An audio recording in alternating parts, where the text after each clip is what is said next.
Hi and a very welcome back to all dear students. Today we are going to cover the topic of soil conservation, right? Last time we had understood in detail about what is soil erosion, right? So today we need to understand what is soil conservation, and I need to mention you that soil erosion and soil conservation both are related to each other in a way, right? So let us understand that how both of these are related and why do we need to conserve the soil. So soil erosion, as we know, it is the removal or washing away of the top layer of the soil, right? So due to any reason, maybe surface runoff, or maybe due to rain, right, or maybe due to wind, when the top layer of the soil it gets removed, then we call it as soil erosion. So it is very important to prevent this soil to be to get washed away by washing away, right? Why is it important? Because this top layer of the soil is very important for the life to exist, right? So whatever plant that grows, whatever animals are living, all of these are ultimately dependent upon the soil.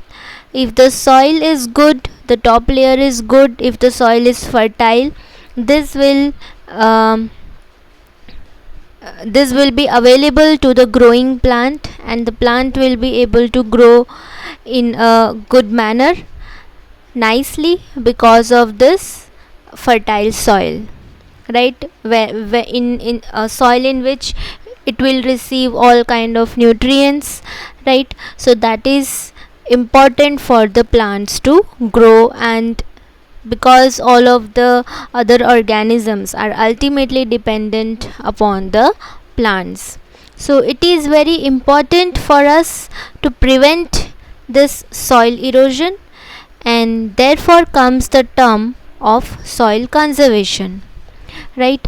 So soil conservation are all those techniques that are used by man from best of their knowledge to prevent the soil erosion.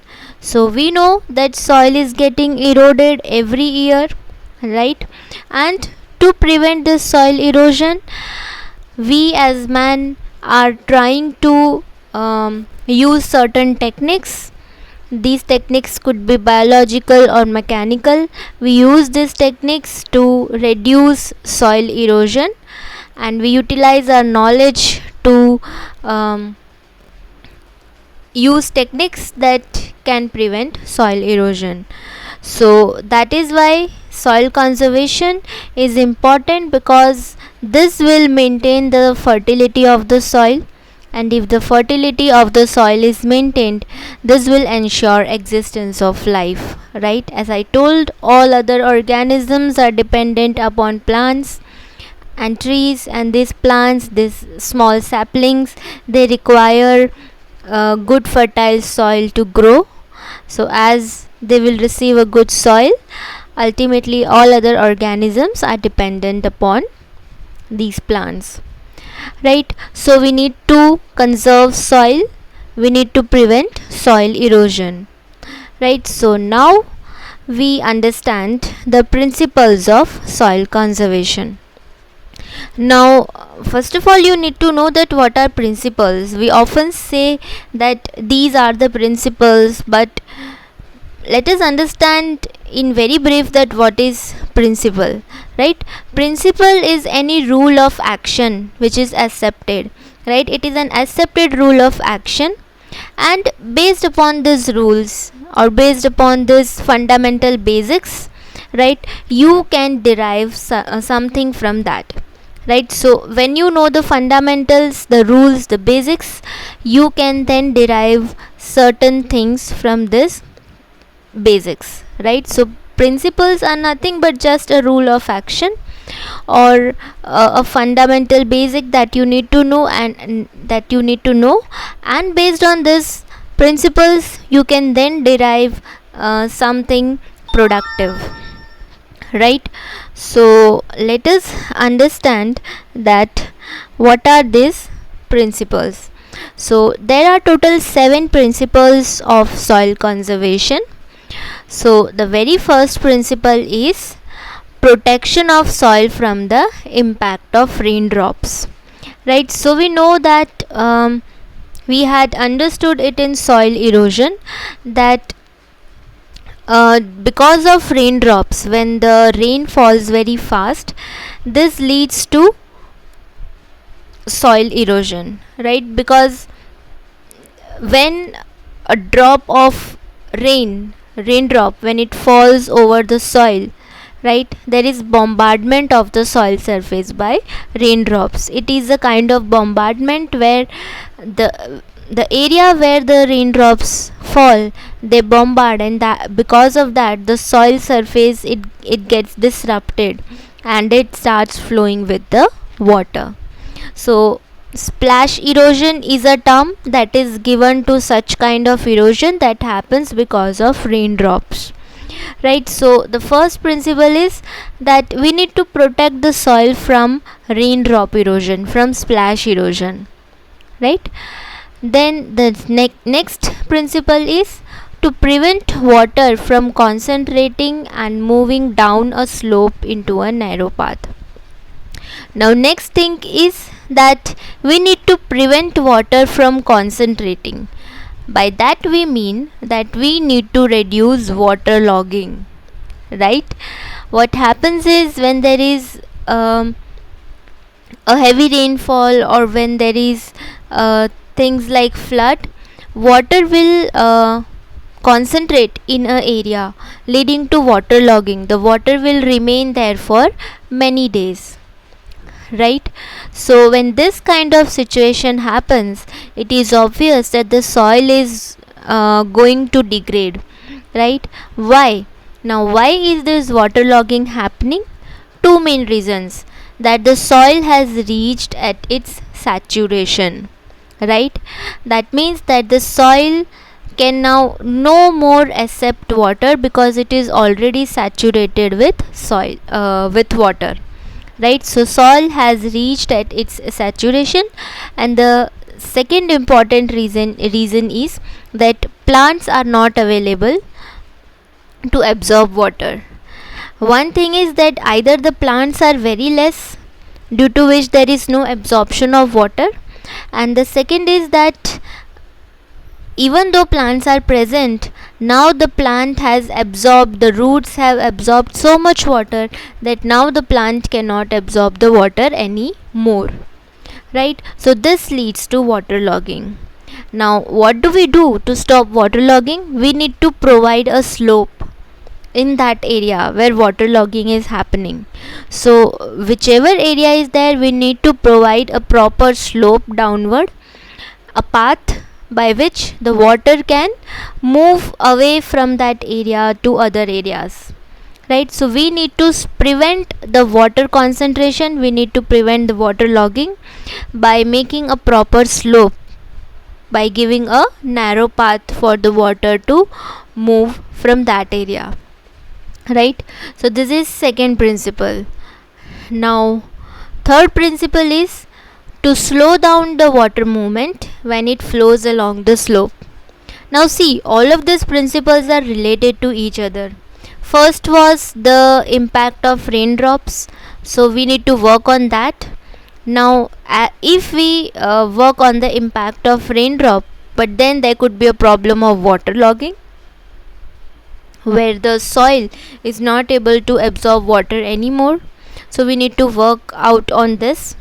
Okay, now if we worked out on this, now another problem that could rise is we have given a slope, but now this slope is in such a way that the movement of water is very fast over there. Now you already know that if the movement is very fast from the slope, this could lead to soil erosion again, because if it's not a properly paved path, then the soil can start moving fast from that slope, right? So we need to slow down this water movement, because fast movement of water could lead to soil erosion. This could lead to mass movement of soil, because along with the water the soil will also start moving, right? Then the next principle that we need to understand is to encourage more water to enter the soil. So next thing is that we need to make soil in such a way that water seeps into the soil. Our arrangement should be such, the method used should be such that the water should enter in the soil. Whatever water has arrived, maybe by rain or by flood, need to enter the soil. Though as the soil will reach the stage of saturation, it will not absorb water, but as much as possible the water should enter the soil, right? For that we need plants, right? What do plants do? Plants have good roots, and these roots they absorb water. So whatever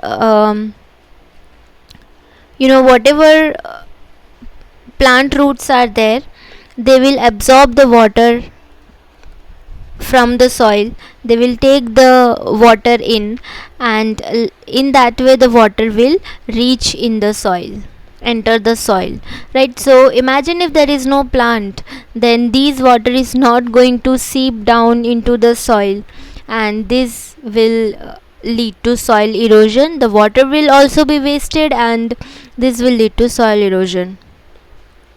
And the another important thing is soil drainage. So how water will enter in the soil? Only and only if the soil has a good drainage, right?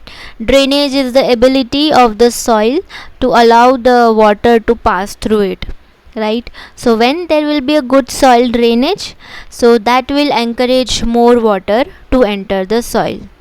More the water enters the soil, less will be water logging, right? And less would be the movement of water, right? So we need to encourage the entry of water into the soil.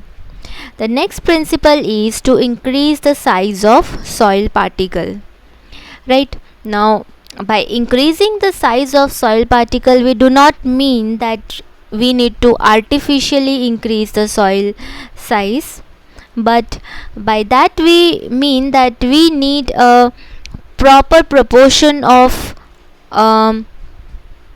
good size of soil particle. See, we had understood about soil particle size, where we had understood that there are three types: sand, silt and clay, right?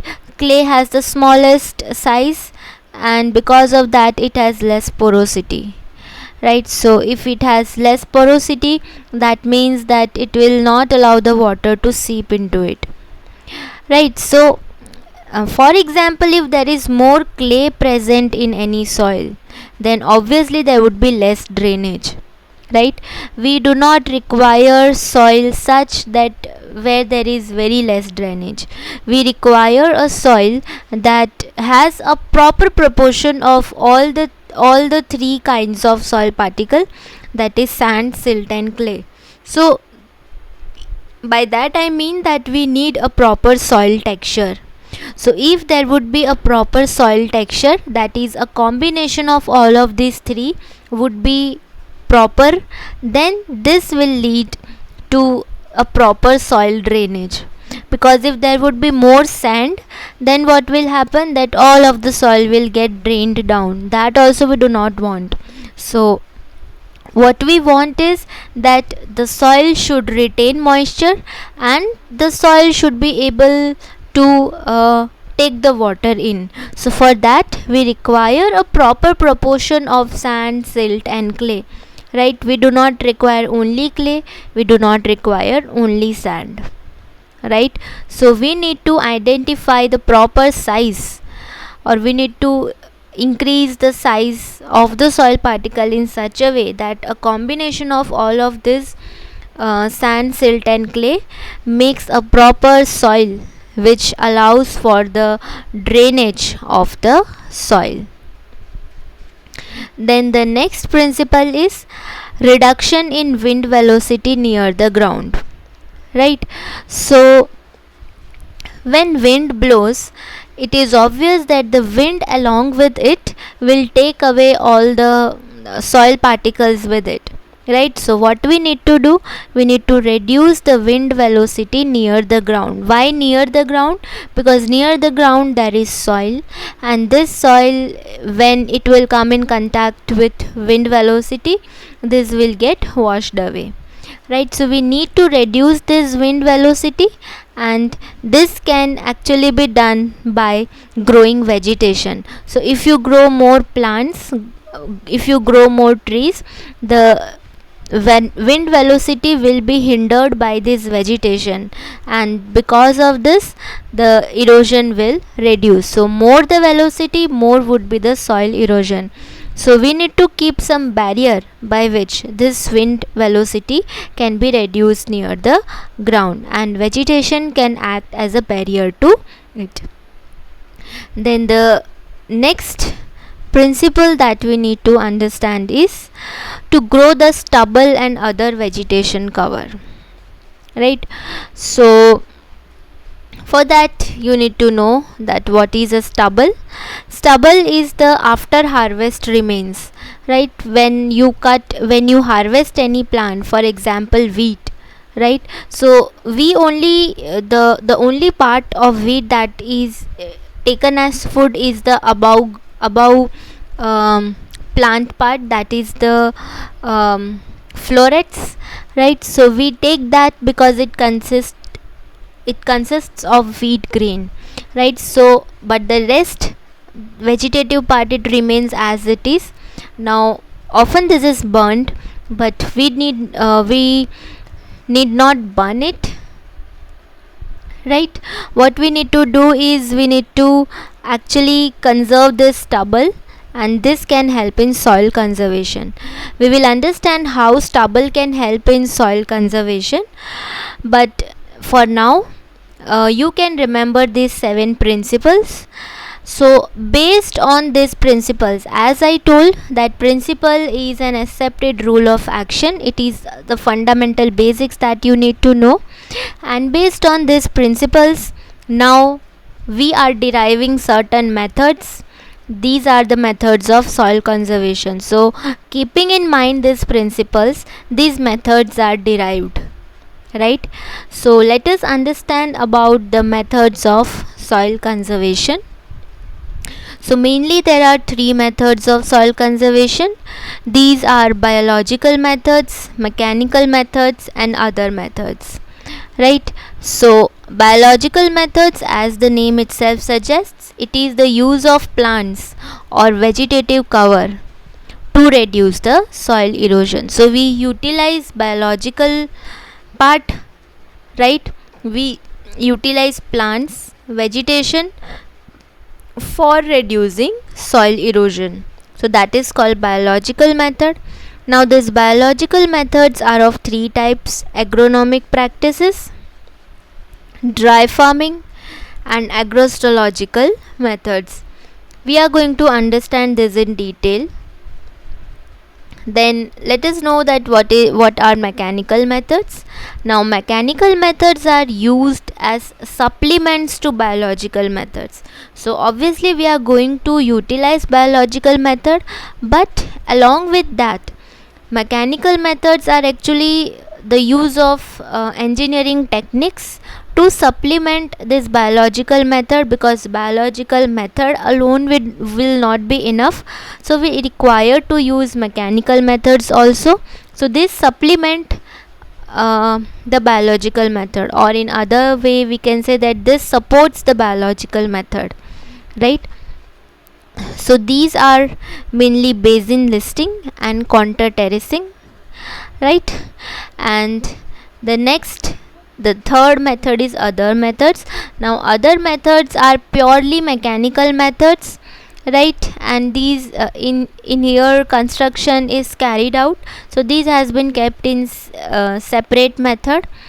So the other methods include gully control, stream bank protection, and afforestation, right? So now we are going to understand in detail about each of these three methods, right, and its subtypes, right? So we first of all start with the understanding of biological methods, right? As we know, biological methods has three types, so we will understand each of these three types, right? So we first of all start with biological method. The very first type of biological method is agronomic practices, right? The second is dry farming, and the third is agrostological method. But first of all we will understand agronomic practices. Now this agronomic practices, first of all you need to know that what is agronomy, right? Agronomy is science and technology of producing and using plants in agriculture. So by agronomy we mean that we utilize plants, vegetation, right, for producing food in agriculture. So whenever we utilize plants to produce food or produce anything by the means of agriculture, that is called agronomy, and therefore we have named this type as agronomic practices, where we will utilize plants, grow plants in such a way that it reduces soil erosion. So this is actually a kind of natural protection that we are using, and here vegetation, that is the plants, is grown in such a way that it reduces soil loss, right? So now these agronomic practices, these are basically of four types. The first type is contour farming. I have not mentioned the other types here. Rather, I have explained each of the type of agronomic practice in the next slides. But I'll just mention shortly that what are the four types of agronomic practices. These are contour farming, mulching, crop rotation, and strip cropping. So we are going to understand again all of this. So first of all let us understand that what is contour farming. Now for that you need to first understand the word contour, right? So contour or contour lines are a term used to mention that ridges, these are ridges that are formed at same level or at same elevation. Now see, what are ridges? Ridges are the raised areas. For example, this is a ridge, the raised area that you see, this is a ridge, and this is a ridge, second ridge, and between these two ridges there is a depth, there is a furrow, right? So when I say ridge, you can simply remember a mountain. When I say furrow, you can just simply remember valley. So between two mountains there could be a valley, right? So this is ridge and this is ridge, and the between surface is furrow, right? So contour is are ridges that are formed at same level or at same elevation. Elevation means height, right? So if you see this structure, what you can see that this is ridge 1, this is one ridge, but this ridge is at same level. Now the next ridge, this is the next ridge, ridge 2, and this is at same level, at same elevation. Now the next ridge is at same level and same elevation. So there are ridges formed, and all of these ridges, though they are at separate elevation from each other, but this is one contour line, this is another contour line. So when I say contour line, it just means that these are ridges that are formed at same level. So one contour line will have same level, another contour line will have its own same level. So all of these are called contour, right? So these are ridges that are formed at same level or at same elevation. right? So therefore a farming that is done in this way is called contour farming. Now this is also contour farming and this is also contour farming, but this is contour farming more in a plain area rather than mountainous region. This is more mountainous region, more hilly area. This is not very much hilly area, but here also contours are formed. See, this is ridge 1, this is ridge 2, and between two ridge there would be furrow, right? Now contour farming is the oldest method that is used to reduce soil erosion. This is carried out in areas with low rainfall. Now why is this carried out in areas with low rainfall?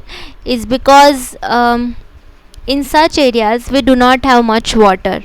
So what will happen, that there are ridges and there are furrows, right? They have alternate furrows and ridges, one ridge one furrow, one ridge one furrow, right? So what will happen, that the water, when there will be rainfall, the water that will flow down will reach the furrow and it will get preserved there, because furrow is a area of depth, right?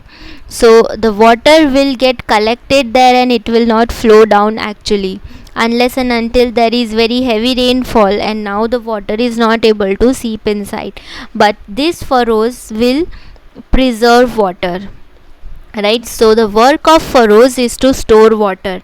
This is the reason why furrows are formed between two ridges, right? So this will store the water. And now we need to understand that the same contour farming, when it is done in mountain, one element added is terrace formation.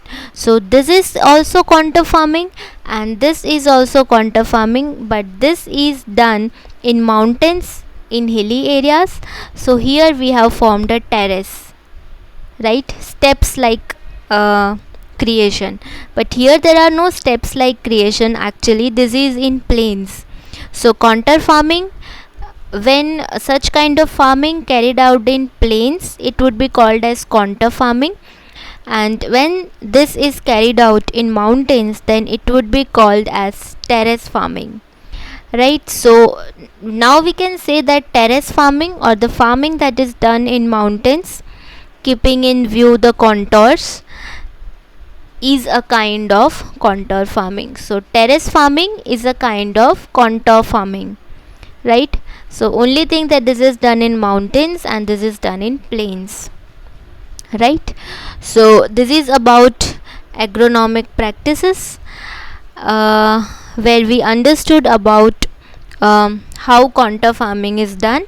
Now we understand the second type of agronomic practice, which is mulching, right? So all of you already know what is mulching. I think I have explained about it in plant pathology, prevention and control of diseases, right? So mulching is the covering of the surface of the soil with any material, right? When we cover the soil with any kind of material, then it is called mulching. Now mulching can be with any kind of material. It could be a plastic material, it could be a biological material, but here, since we are talking about biological method, we will only consider biological mulch, right? So for us, here in the biological method, stubble is the mulch, right? So I hope it is clear that when we cover the surface of the soil with something to protect the soil, then this process is called mulching, and the material that is being used is called mulch. So now, since we are talking about biological method, we will consider stubble as a mulch, right? So stubble is a mulch. And what is stubble? I had already mentioned in the principles that these are the after harvest remains, right? The vegetative part of the plant. Whenever we harvest rice, wheat, jowar, bajra, right, what we do, we only take the florets, the produce the upper part of the plant, right, and the rest vegetative part goes useless. So that rest vegetative part, which is the after harvest remains, are called the stubble, right. So as you can see in the figure, all of these remains in the field, it dries there, and later on these are either burnt or these are given to the cattles, right. But this stubble are very useful in preserving the soil, in conservation of the soil, in reducing the soil erosion, right. So this stubble, they actually retain moisture. Now what we need to do is that we do not need to burn this. On the contrary, keep the stubble as it is in the land, and you can continue your what we say, cropping. So this stubble will retain moisture. These are dry material, and this can retain moisture in it. So if rain will fall, or if the atmosphere is kind of having moisture, then this stubble will retain the moisture present in the soil, and it will keep the surface moist. Stubble increases organic matter. Obviously, since this is a biological material, what will happen? It will not remain as it is. It will degrade, it will decompose, and this will be done by the action of microorganisms, and ultimately this will get converted into organic matter, which is our humus, right, by the action of microorganisms. And we know for the plant to grow, humus is very important. So this will ultimately increase the organic matter content of the field if left in the field as it is, which is also a good point. And this will reduce soil erosion. How is it going to reduce soil erosion? Because this is used as a land cover. Now if rain falls, or if water passes through this, the water first will have to interact with this stubble, and once this stubble has moved from here, only then the soil will get damaged. So this stubble acts as a protective cover for the soil, right. So if you use this stubble as land cover, this will reduce soil erosion, because imagine a land where there is nothing covered and the raindrops directly falls over it, so the soil will get eroded. But when you are protecting it with such kind of stubble, this will also retain the moisture, and this will reduce the soil erosion, because the raindrops and the water will have to first interact with this stubble. So only if the stubble has been removed from here, only then the soil will get lost, right. But this hardly happens, because stubble is a very good way of retaining moisture, and this protects the soil very well. If you I don't know, but if you people might have visited some village area, you can see that old people, they will if they plant certain say certain vegetable crops, so they will what they will do, they will protect the plant, the ground area, they will protect with different kinds of leaves and straws, and various kind of vegetation material. Why do they do that? Because that retains the soil there, and the plant will grow really well, right. So I don't know if you people have observed it or not, but next time if you go somewhere like that, do observe all these processes. This is very interesting, right. So this is called mulching. In biological method, mulching we are doing with stubble. Stubble covers the soil and retains the soil moisture and reduces soil erosion. Now the third type of agronomic practice is crop rotation.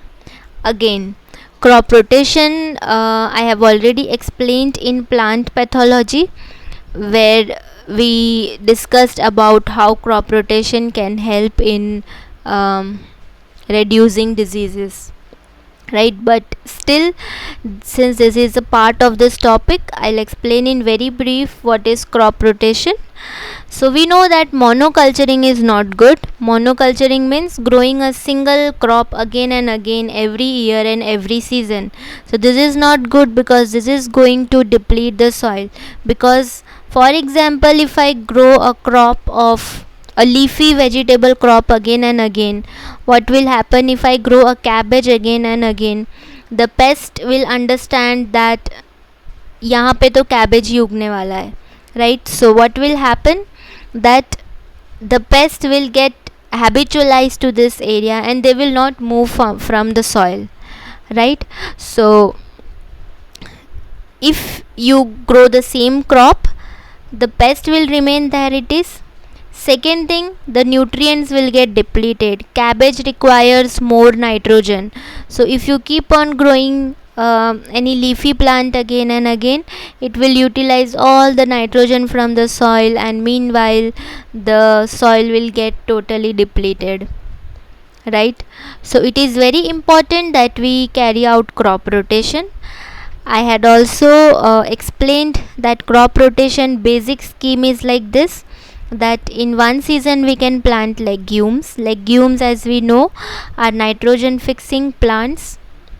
So plants like beans, peas, moong, etc., right? So we need to grow legumes. This will enrich the soil with nitrogen. Now the next season we need to grow leafy plants like brassica, lettuce, spinach, cabbage and all. So these plants, they require more nitrogen for a good leafy growth. So now the legumes have made the soil rich in nitrogen, so the leaf have nitrogen available in a good quantity. So the leaf will utilize the nitrogen, and this will lead to reduction of nitrogen to some extent.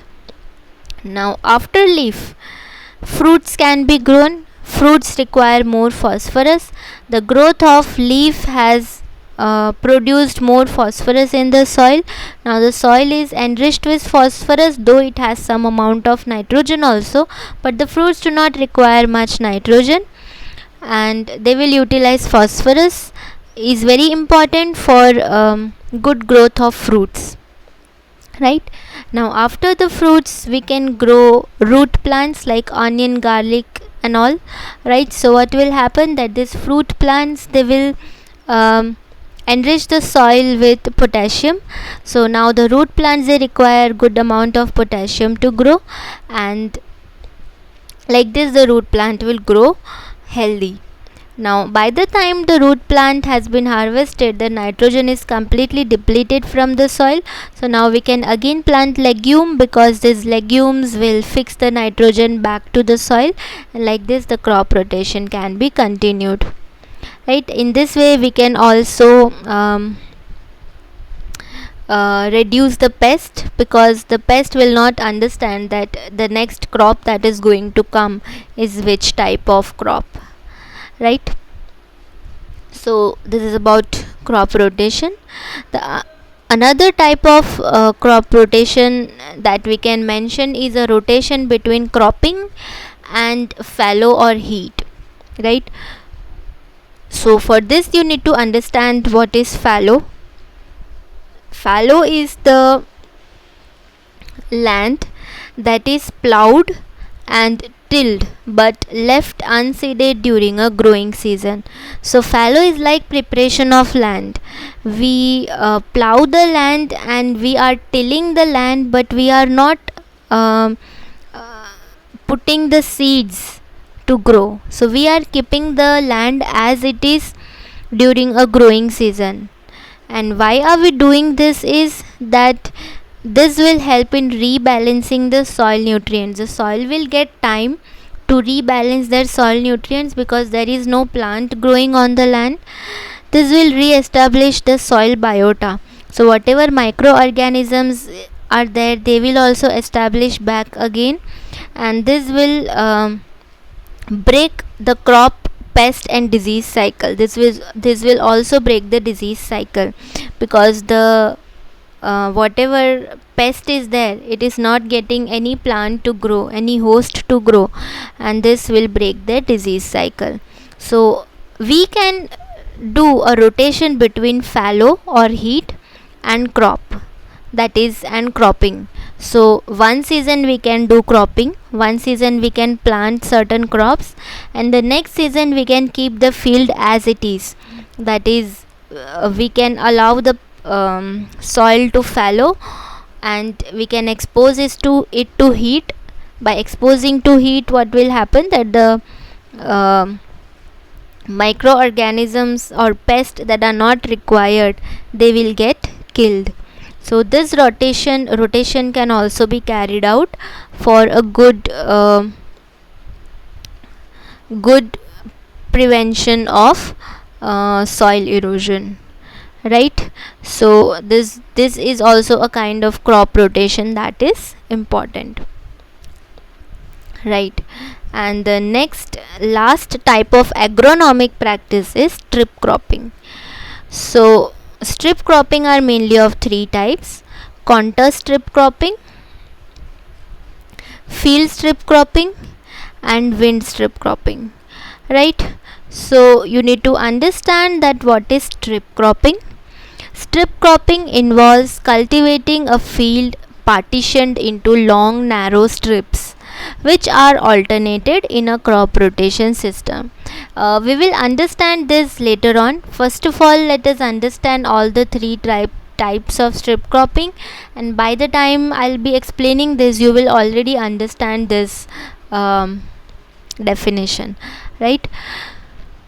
So contour strip cropping, as you can see in the image, is this kind of cropping. Now you need to first understand that what is a strip. By the word strip here, we mean that we are planting a strip of plant in a farm, in an area, then that is called strip cropping. This is one strip, this is second strip, this is third strip, right? So this is called strip cropping, right? And the strip cropping, when we carry out in contours, that is in contour line, when we carry out according to the principle of contour line, then it is called contour strip cropping. So we already know that what is contour farming. So when in contour farming strip cropping is carried out, then it is called contour strip cropping, right?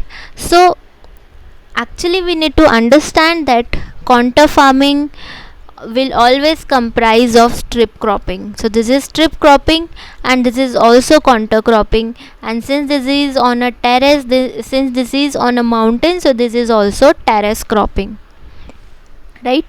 But why is it called strip cropping? Because there are strips of plant vegetation that is grown. Now why do we require strip cropping? Is to minimize runoff and rain velocity, right? What is runoff?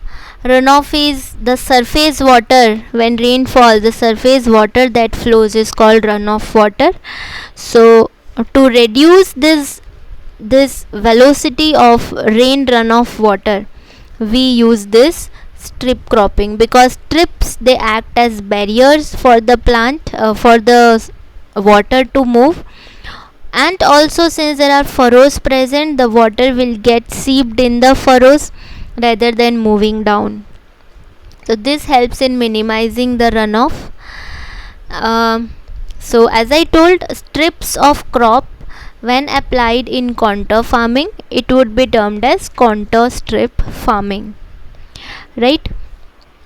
So this is about contour strip farming. Now this is in a mountain. Similarly, when it is in a plain, so it is called contour farming, right? Now let us understand what is field strip cropping. So this figure that you see is field strip cropping. That is, this strip cropping is carried out in plains, right? So as you can see, this is a plain area, and this is the strip of crop. This is one strip. Like this there could be n number of strips throughout the field, right? So this is field strip cropping. Here contour lines is not followed, right? So this is field strip cropping. Here contour lines is not followed, which means that it is not important that every ridge, right? So this is a ridge. It is not important that every ridge is at the same level. So there could be variations in level, right? But here contour lines are not followed. So here only strip cropping is carried out in a simple field, right? So this is field strip cropping. As I told, this is done in a plain field, right? Now the next type of cropping, strip cropping that we need to understand is wind strip cropping, right? So wind strip cropping is carried out where strips are planted in straight parallel rows. Now in all of this, strips are planted in parallel rows only. This is also parallel rows, this is also parallel rows, but here one thing that is added is these strips are grown at 90 degree to the direction of the wind. So as you can see, what is happening, that is that this wind is blowing in this direction, from this direction to this direction, right? So what is happening, that this plant, as you can see, it is moving in this direction, which means that the wind is blowing in this direction, and therefore these winds are actually acting as a barrier to reduce soil erosion. Because as I told, if you remember, vegetation can be used to reduce the wind velocity near ground. Now this is the use of vegetation to reduce the wind velocity near ground. This acts as barrier. So wind, they move from here, but it is not able to touch the ground. So here the strips of crop are planted at 90 degree to the direction of wind. We can understand this with an example of this diagram, right? So imagine that these are your crops, right? And these are rows of trees that you have planted. So these are trees, right? So this is the direction of the wind. So what will happen, that the wind will have to combat or interact with these trees first, and meantime it will reach here, the wind velocity will already be low.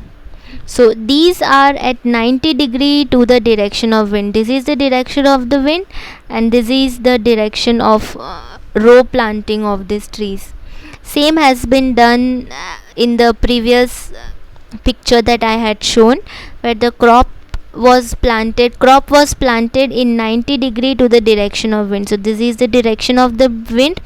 Crop was planted this way, so the wind had to interact with the crop first, so that the wind does not reach the near ground area, right? So this is the use of crop as wind break. So we are breaking the wind that is coming by planting the crop at 90 degree to the direction of wind.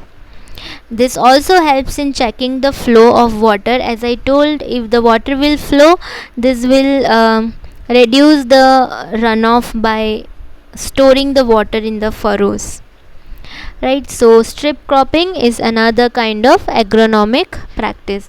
So with this we have understood about biological method, the first type of biological method, that is agronomic practices, which comprised of contour farming, mulching, crop rotation and strip cropping. And now we will understand about the second type of biological method, which is dry farming, right? So dry farming, as the name suggests, these are set of techniques employed to carry out farming without irrigation, right? So here we are carrying out farming in a dry land area where there is very less rainfall or moderate rainfall, right? So this is farming that is done in dry region, in dryland area where there is moderate rainfall or less rainfall. So by that we mean that the winters are very cool there and summers are very warm. It is usually like that when the area is dry. Whatever season is there, winter or summer, that would be extreme. For example, if you take desert areas, so their winters will be damn cool and summers will be damn warm, right? So this happens in dry regions, right? So it is technique employed to carry out farming without irrigation. So here irrigation would not be carried out much, because since there is less rainfall, the point that is focused is preserving water, right? So that is called dry farming. Now this depends mainly on two factors, that is the efficient storage of limited moisture in soil. Now as we know, as the area will be dry, the soil will have less moisture, so we need to use that limited moisture present in the soil efficiently. And second, the selection of crops growing method, right? So we need to select the crop and the growing method in such a way that this makes the best use of moisture. We know the moisture is less. As the moisture is less, we need to use it efficiently. For that we need to select proper crop and we need to select proper growing method, such that both of this makes the best use of moisture, right? So this is these are the two factors over which dry farming depends. So the best way to do dry farming is use plants that are drought resistant, right? So we need to use plants that are resistant to drought, right? And this kind of image you must have seen, all of you must have seen somewhere along, right? Maybe when you travel by trains, or maybe when you travel by aeroplane, right? You must have seen these kind of images. I have also seen. So this is carrying out dry farming, right? This trees that you see are the boundaries, and these trees are actually drought resistant trees that are used as boundaries, and in between there is dry farming carried out, where irrigation is not important, but you make use of plants that are that can retain, that can use the moisture in the soil properly, right? So next time when you see this kind of image, remember that there is dry farming is carried on. Right now in India, dry farming is carried out mainly in Deccan Plateau, right? Deccan Plateau comprises of states like Tamil Nadu, Telangana, Andhra Pradesh. Why these states? Because these states are rain deficient regions, right? So this Deccan Plateau in India is a rain deficient region. There is less rain, and these states Tamil Nadu, Telangana and Andhra Pradesh are very efficiently carrying out dry farming. So most of the millets that we eat, jowar, bajra, many times wheat, right? All of this, 70% of it are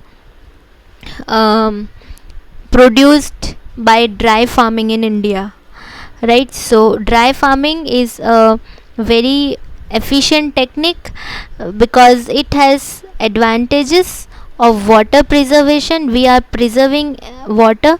We are trying by dry farming to reduce the usage of water, so by that we are preserving water and we are preventing soil erosion. See, how are we preventing soil erosion? Now imagine a land. If we think if this is the dry farming, this is the dry land, right? So how can I grow anything? So if the dry land remain as it is, obviously because of wind, because of rain, the soil will flow with the water and the wind. So it is always better to grow something on the soil rather than to keep it barren, right? So it is always following the rule of principle of something is better than nothing, right? So keep on growing something that does not require much water to grow, and this will lead to dry farming, and this will lead to also preventing soil erosion, because when there are plants present over it, so that means that the soil is getting protected by erosion, right? So this is about biological method of dry farming. Now we will understand that what is agroecological method. So for that, you first need to understand that what is agroecology. So agroecology, I think, is a new term to you, but it means the study of grasses, right? So agroecology is the study of grasses. So by agroecological methods we mean the utilization of grasses for the purpose of preventing of soil erosion. So we are trying to prevent soil erosion by using grasses, right? So these are called agroecological methods. Now grasses, as we know, they have fibrous root system. How can grass help in preventing soil erosion? The main answer lies in its fibrous root system. We know that this fibrous root system, they spread extensively, right? The best thing about fibrous roots is they spread only in the topsoil. They will not move deep down like a taproot, right? So fibrous root system, they spread fast and they spread in the topsoil. Therefore they act as soil binders. Now this is a very good example of how grasses can act as soil binders. The fibrous root system, it binds to the soil so tough that if you try to pull out the grass will not come alone, rather it will come with all of the root and the soil that is present with it. So this shows that it is a good soil binder. I have myself experienced it. Like once I had there is a pot at my home, and in that pot I had used darua grass, right? Cynodon dactylon. So that grass grew very profusely in the pot, but later on I had to plant some other plant, so I thought that I need to remove this grass. So I tried to pull out the grass, but to my surprise I saw that the grass is not coming alone, but the as I tried to pull the grass came along with all of the soil and all of its roots. So as I saw, the soil was totally covered with the fibrous root of the grass, and that is the best example which shows that grasses fibrous root system are best soil binders, because the roots, they actually bind to the soil so nicely that the soil remains at a proper place, right? So fibrous root system of grasses, they act as soil binders. Next is they have thin roots. Obviously fibrous root system are always thin in comparison to taproot system, and as they are thin, so that means that they have less biomass, that means that they will get easily decomposed. Now as they will get easily decomposed, they are going to add up to the organic matter, right? So we know that organic matter is formed by decomposition of all kind of living material. So these thin roots, they will decompose fast and they will fastly add up to the organic matter, which is humus, and then this humus is actually good for any plant to grow. And the next is that it gives good land cover, right? So as it will spread fast, it will cover the land, and it can also be used as stubble.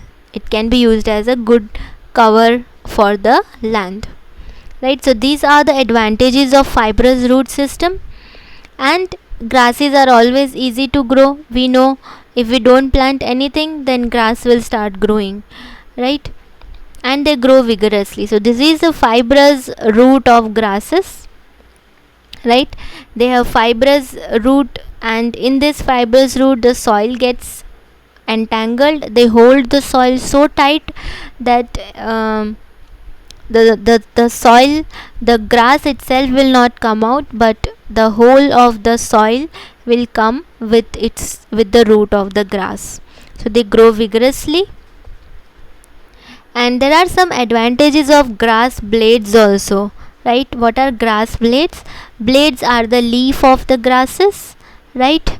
So these grass blades, they are directed towards the soil. A very good example, as we know that the grass blades or the grass leaves, they are directed towards the soil, right? They are not like the dicot leaves, right? So they start from a point and directly towards the ground. Now this can act as channeling the water to the soil, because this will not the grass blades will not splatter the water here and there. It will directly channel the water to the soil. Whatever water will fall over the leaf, it will fall down directly into the soil rather than splattering here and there, right? So this is again helping in water conservation. These grasses can also be used as stabilizer in gullies, right? Gullies, we know what it is. It is something that is created by running water. It is a ravine, a hollow area formed because of the action of running water. So the gullies can be stabilized by growing grasses there. So if you grow grasses, what will happen, that the grasses will keep hold of the soil, and due to that the gully will not widen anymore, and there are chances that the water fertility will increase, right? So this is about how grasses can be useful, and why do we prefer grass for the purpose of preventing soil erosion. So now we understand that how which are the two main types of agrostological methods. We are going to understand that, but a very important term that this also you need to know is sodding, right? Sodding or sod is actually the surface of the ground which is covered with grass, or when we cover a surface with grass, so that is called sod or sodding, right? Or you can also use the term turf, right? You must have learned in gardening where turfs are pieces of grass. So when you cover a ground surface with sod or grass piece, then it is called sodding, right? Now these agrostological methods are mainly of two types. These are lay farming and retiring land to grasses, right? So what is lay farming? Lay is a land which is when put down to grasses, right? So when we grow grasses on a land, then that land is called lay, and therefore that farming is called lay farming. So in this type of lay farming, what we do, we grow crops and grasses alternatively. So one season we can grow crop, then the next season we can grow grasses. Then the next season we again grow crop, and like that we can keep on alternating between crops and grasses. What grass does is it reverses the declining soil health. Grasses, they increase the health of the soil and they increase the structure of the soil. And this is also good for livestock because grasses can be given to the cattle to eat. This will also reduce erosion because land is not barren, rather it is covered with some green cover, and grass is the best cover because it holds the soil at its place, and it also improves the soil drainage. So grasses, apart from reducing erosion, also increases soil drainage. So if soil drainage increases, so the water will get inside the soil, will enter inside the soil. So this is lay farming. Lay farming is where one season crop is grown and the another season grass is grown, right? Similarly, again crops can be grown and then again grasses can be grown. So this is lay farming.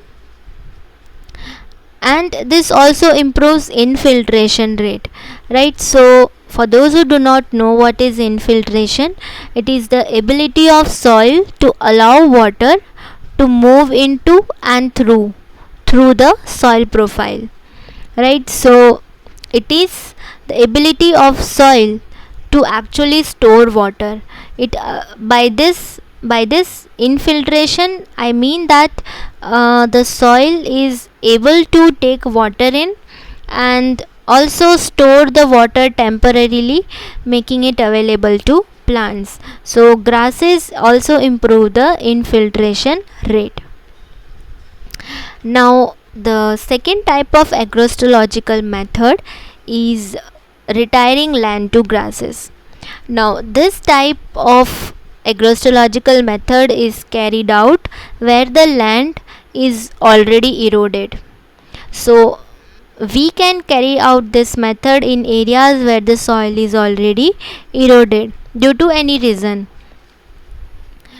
In this, the soil has already eroded, that means that the topsoil is already lost. So now we are leaving this soil to grasses, that is we are leaving the land to grasses, we are allowing the grasses to grow there, right? So what will happen, we will give the soil to establish, we will give time for the soil to establish by the growth of grasses.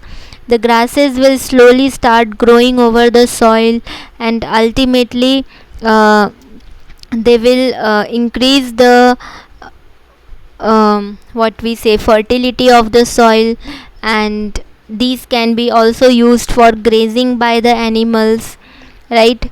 And also it will increase the organic matter of the soil by the time, right? So a soil that is already eroded, that has lost its topsoil, we leave it for some time, maybe years or two, for the grasses to grow there.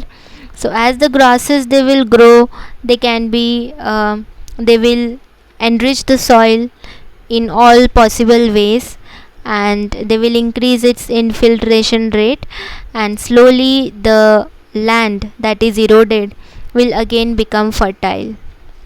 This will take time obviously, but when the soil is already eroded, then this can be done, right? And meanwhile these grasses can also be used for grazing.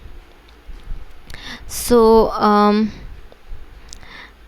this actually improves the soil health, and here we can use erosion resistant grasses like Cynodon dactylon, right? So this is common grass, Cynodon dactylon, very sacred grass, also used religiously in India in the worship of Lord Ganesha also. This is called Durva grass, or this is also called Daro or Dab, right? So this is Cynodon dactylon, and these grasses are resistant to erosion, and such grasses can be used. Now this is a graph to make you understand that what happens if we carry out lay farming. This is actually for lay farming to make you understand. See, this is years of cropping. That is, 1 year you do cropping, 1 year you do pasture is growing grasses, right? So blue is for cropping and green is for pasture lay, that is grasses. And this side it is soil conductivity. It is not written, but so you can understand that this is soil conductivity and this is years of cropping, right? So this blue line, as this is for cropping, as I told, so as we keep on cropping, we keep on growing crops, the soil conductivity will reduce. Now if you grow pasture lay, what will happen? That the soil conductivity will increase. Again, if you grow crop, slowly the soil conductivity will decrease. Again, if you grow pasture lay, the soil conductivity will increase. So it is already proven that grasses increases the soil conductivity, right? So lay farming can be used very efficiently to prevent soil erosion, right? So this is about biological methods. Now we will look into what are mechanical methods. So these methods are used to increase the time of concentration by intercepting the runoff. So as I told before, mechanical methods are used in supplement to biological method. So biological cropping and all that we are doing in ways to reduce soil erosion, but now mechanical methods are used to increase the time of concentration. We are trying to concentrate the water at a certain place by intercepting the runoff. We are trying the runoff water to stop it from flowing, so that the water can be concentrated at a better place, right? So this is the use of mechanical method. This provides an opportunity for infiltration, right? Infiltration, I explained, it is the ability of soil to allow water to move into, right? So this gives an opportunity for infiltration. Now these mechanical methods are of two types. These are basin listing and contour terracing, right? So let us understand that what is basin listing. So this figure is a good example of basin listing, where small basins are made. So this is a ridge and this is a basin, or we can call it as a furrow, right? So this is a basin, like depth, an area that is having depth, right? So these are small basins, right? What will happen, that this will prevent runoff by reducing velocity. So as the rainwater will fall, the water will get collected here, right? So this actually acts as channel. The water will seep inside into this and it will get collected here. So this will prevent the soil, the water to flow, and in this way the soil will not get eroded. This provides infiltration because the water will move inside the soil, and this is called infiltration. Now since the instrument used here to create such basins are called basin lister, right? So based on this, the name is given basin listing, right? So this is about basin listing. It is the same principle of ridges and furrows, but it is just having different name, and this is done in fields, in plains, right? Now contour terracing are mainly of three types. These are channel terrace, broad base terrace and bench terrace, right? So Contour terracing, as we know, it is making terrace along contours. So this is done in mountainous region, because we have mentioned contour terracing, right? So in mountainous region there are terraces made along the contour lines, right? So the first type of contour terracing that we need to understand is channel terrace. So channel terrace is where we make wide but shallow channels, right? So we will make channels, but the channels would be wide and shallow. I will make you understand this in the figure that I'll show for broad base ridge terrace, right? So the next type is broad base ridge terrace, right? So what is broad base ridge terrace? Is where we keep the base of the ridge really broad, right? So if the base would be broad, the height would be low. I make you understand this with this figure, right? So if this is a ridge, this is the channel, this is the furrow, right? So this is ridge and this is furrow, or this is the channel. Now this, let me make you understand what is channel terrace. We make wide but shallow channels. So this is wide actually, that is the width is more, but it is shallow, the channel is shallow. So what will happen, that the excavated soil will deposit in the channels. See what will happen, when rain will fall, the soil will flow down here. So as the soil will flow down, it will not move away with the water, rather the soil will get deposited in this depth. So this is excavated soil, the soil that is removed by water will get collected in the channel. And this is the advantage, because the soil is not getting eroded, rather it is getting deposited at a place, right? So this is channel terrace, where the width is width is more, but the channels is shallow, that is not very deep, right? And now let us understand what is broad base ridge, where the ridge base, now see, the base of the ridge is wide. If the base would be wide, the height would be low, obviously. When the base would be more, right, so the height would be low. This is called broad base ridge terrace. This is easy for the agricultural machinery. See, if the height of the ridge would be more, no machine would be able to climb up. So for the agricultural machinery to move up, such kind of ridge is made. Now this is, in the contrary to this, I need to explain you that ridge can be like this also. This is narrow base, this is narrow base, and therefore the height would be obviously more.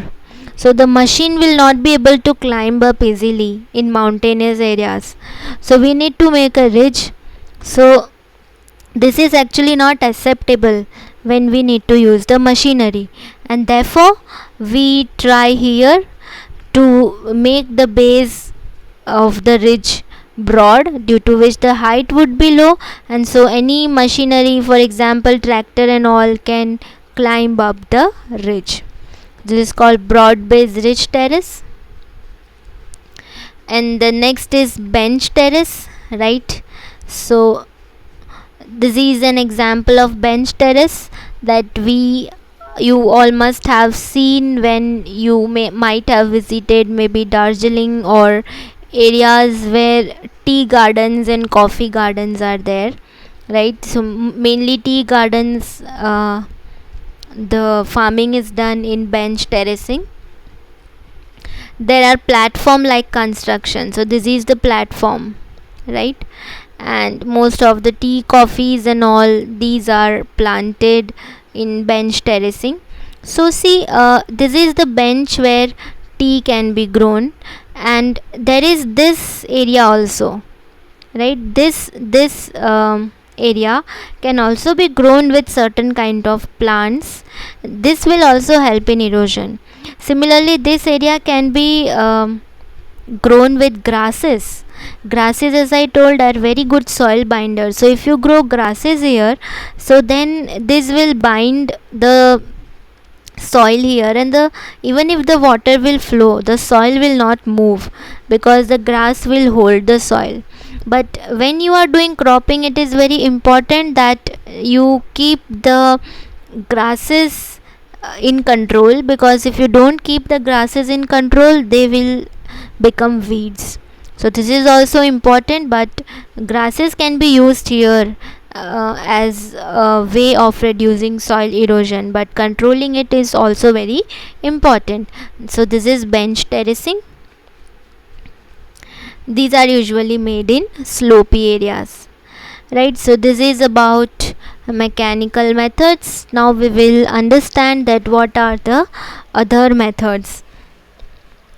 So other methods, as I had already mentioned, it is purely mechanical, but it uses certain kinds of construction, so therefore it has been kept in separate methods, right? So these are mainly of three types: gully control, stream bank protection, and afforestation, right? So let us understand what is gully control. So I think by now all of you know what is gully. I had explained it in soil erosion, but those who have not gone through the video of soil erosion, I would request to please go and understand that, because all of these methods are related to soil erosion, right? So it's better you first understand that and then you can follow this video, right? So gully is, as I told, a ravine formed by action of water, and it is created by running water when the flow of water is very massive. So that leads to formation of gully. Now this gully can be controlled. So these are temporary structural measures that are taken to control the formation of gully. So temporary structures can be used like woven wire, brushwood, logs, loose stones, riprap, and boulder check dams, etc. So I can show you some of the images here. This is riprap, right? Riprap, as you see, is a kind of barrier formed by using large stones. So if you use large stones, so what will happen, that the water will not flow from one side to another. So in this way gully can be controlled, right? We know in gully what happens, water flows very fast, so you can put some this kind of stones there, and this will disrupt the flow of water.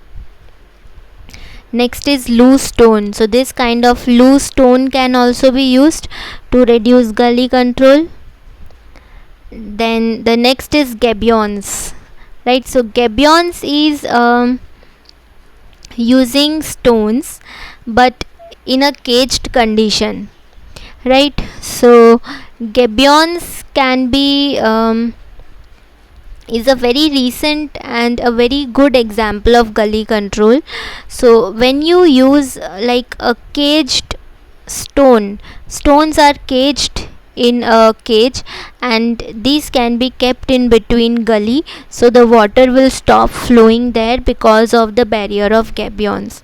A very good example of gabions, actually gabions are also used as garden features, where it is used to decorate gardens, right? So even you can find gabions in Ahmedabad also, and I would like if you people identify that in Ahmedabad where gabions are present, right? So that is like a question for you.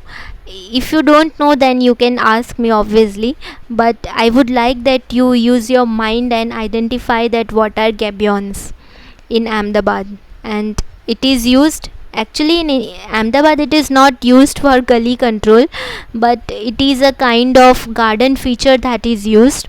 So where it is used, that you can identify, right? Then the next is the use of sandbags. See, these are sandbags. This is a large gully, right? And these are sandbags. So sandbags are kept. These bags are filled with sand, and over these holes are made, and on these holes these small grasses or plants are planted. So this plant, they will seep water, and the sandbags will not allow the water to move from one place to another. So this is sandbag. Now what these does, these facilitate the growth of vegetative cover. What these structural measures will do, they will help in the growth of vegetative cover. So as we saw in the sandbags, we are trying to grow vegetative cover, and as the vegetation will grow, obviously the gully will start, what term can we use, the gully will not be visible. It will start becoming small, right? And due to that, the because the vegetation can actually seep water in, and this will help in reducing soil erosion. It will also divert or reduce the water flow. So as in riprap, this will reduce the water flow, and the water will not be able to flow from one place to another. So it will have to find some other way to flow, so it will have to get diverted, and it will reduce the soil erosion, right? So this is about gully controls. Now the next method is stream bank erosion. This is the protection of stream bank from erosion. I had explained that how stream bank erosion happens in the topic of soil erosion, right? So for that we need riparian vegetation. I had also explained in soil erosion that what is riparian vegetation.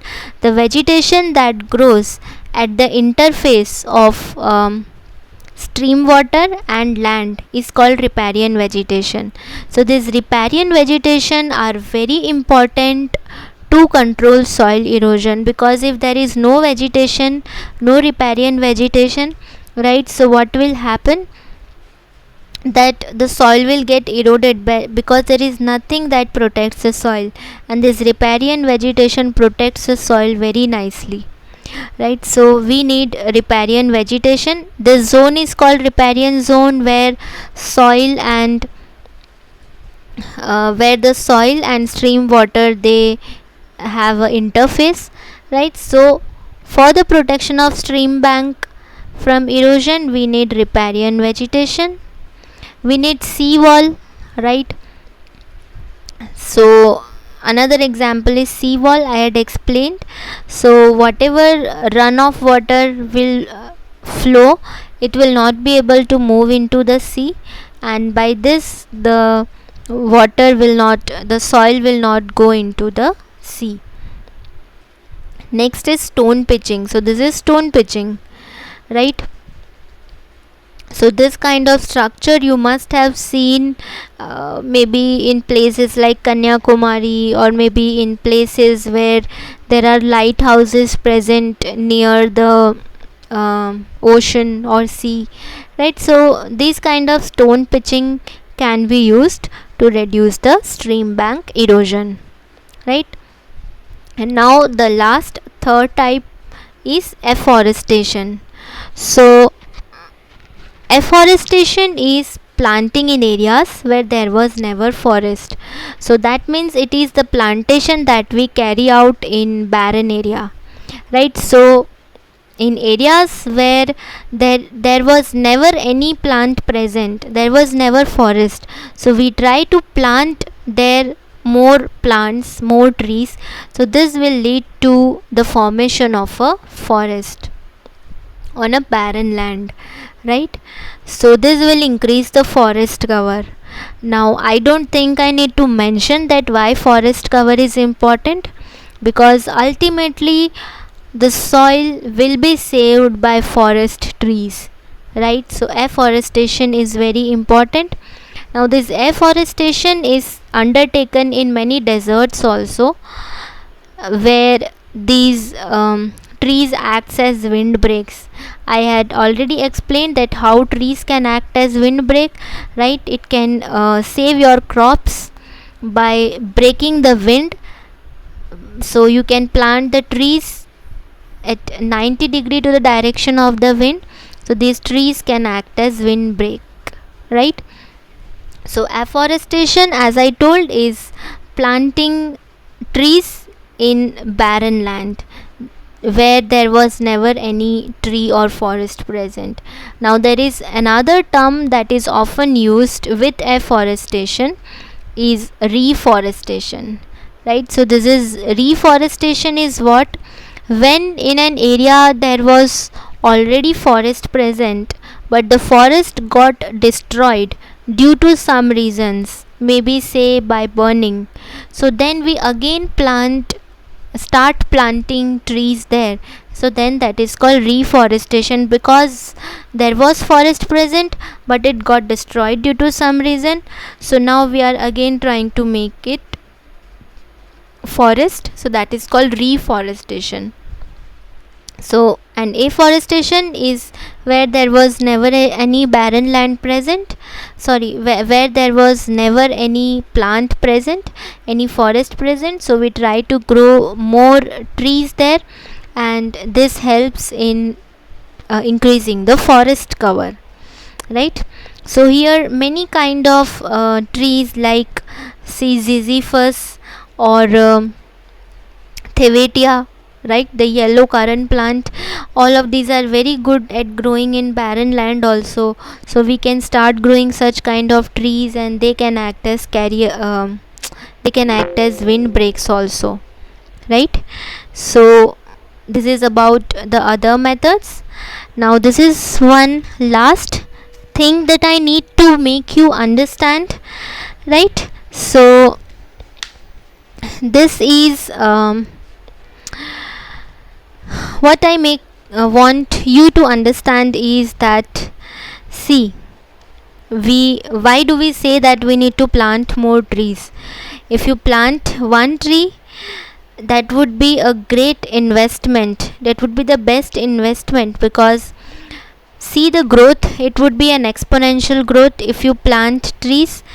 Obviously maybe in 10, 20, 30, 50, or maybe 40, 50 years, you will see that this plant will grow into a very big tree, right? So this will ultimately conserve everything, right? What it will do, though it is a slow process, it will increase the soil infiltration rate, it will increase the water absorption rate, it will increase the vegetative cover, right? It will increase the organic matter, because as a tree is there, it is associated with so many living organisms, and with that organic matter will be added up in the soil, porosity will increase, soil moisture will increase, right? So everything will be accomplished by growing one single tree. So why is it important to grow trees can be understood by this simple diagram, because this will ultimately restore the whole biodiversity, right? So afforestation is very very important for reducing soil erosion, right? So with this we come to the end. Please subscribe to my channel if you have not yet subscribed, and don't forget to hit the bell icon. Thank you.